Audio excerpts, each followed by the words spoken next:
Hey guys, it's Kieran back from AccelTex Solutions, John Pierce from AccelTex Solutions. and welcome to AccelTex 101.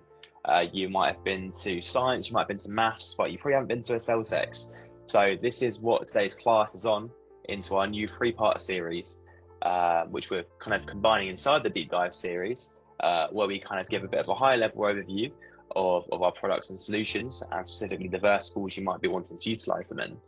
But we kind of thought to ourselves, we haven't actually done any videos explaining sort of why you'd want to use AccelTex products or solutions. So in today's AccelTex 101 class, I'm going to ask John, why would we even want to use an aftermarket antenna?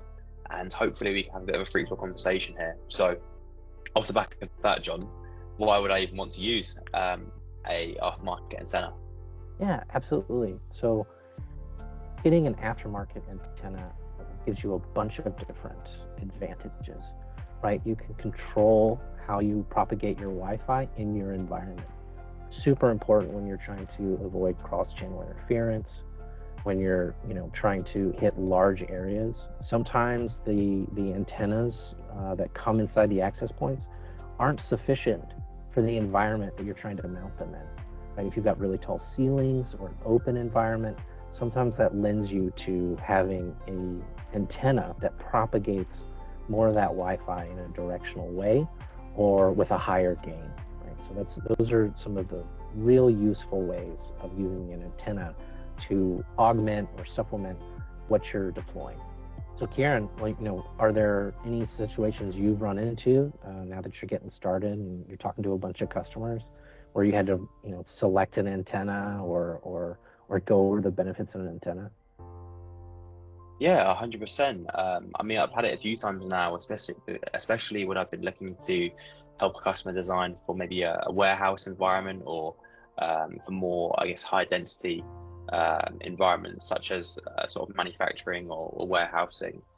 And I've had it a few times where just placing an access point at one end of the aisle and another at the other will not suffice, even with a internal directional antenna.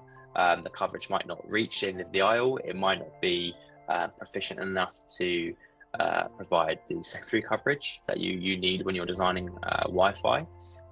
It might not be good enough to contain the RF as well. So you might be getting co-channel interference.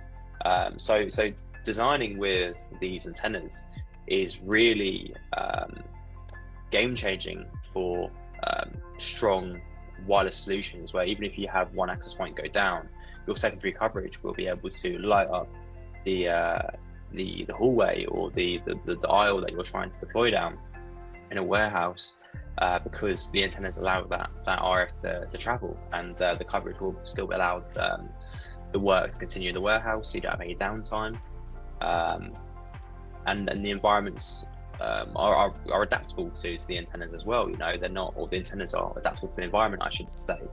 I mean, have you got any in mind that you might want to showcase these specific verticals? Oh yeah, warehouses are really big.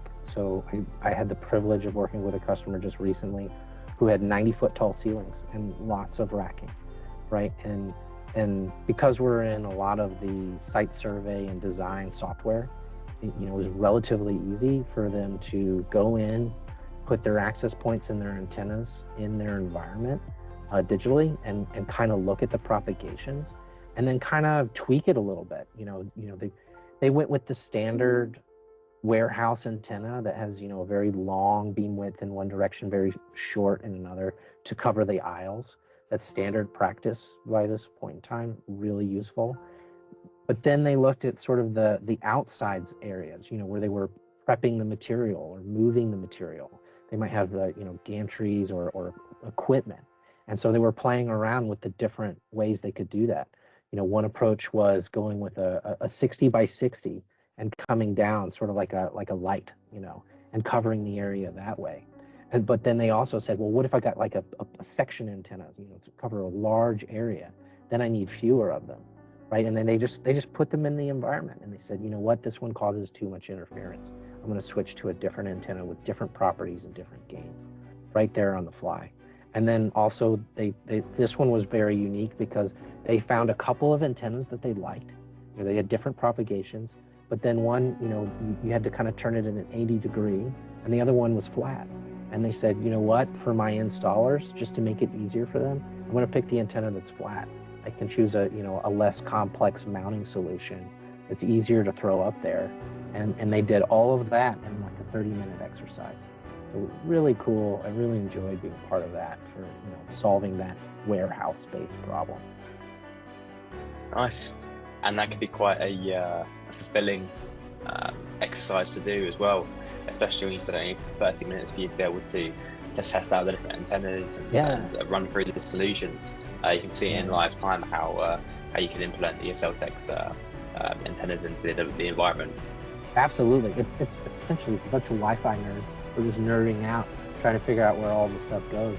And then at the end, one of the values we provide is we're going to send you samples, right? So he can prove it out. You know what I mean? Don't just necessarily trust, what the digital says. You should, if you're doing things, appropriately, get the site survey tool equipment, go get the samples, put it in the environment, and test it out. Prove out the theory. You can't always do that, but you should when you can.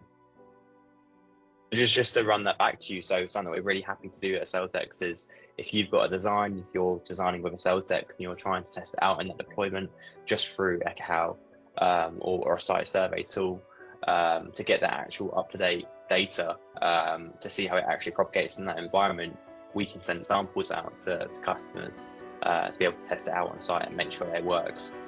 Absolutely. Any of our products, whether it be antennas, enclosures, mounts, if you want to get a good look or feel, we're happy to send samples. Nice. Okay.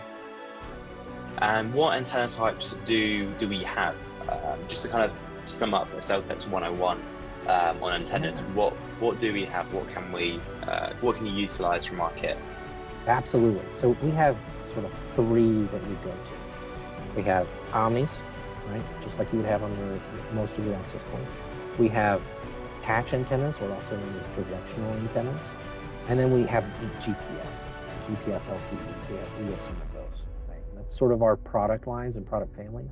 And then within those, we do dual band, tri-band for the upcoming Wi-Fi 6, Wi-Fi 7.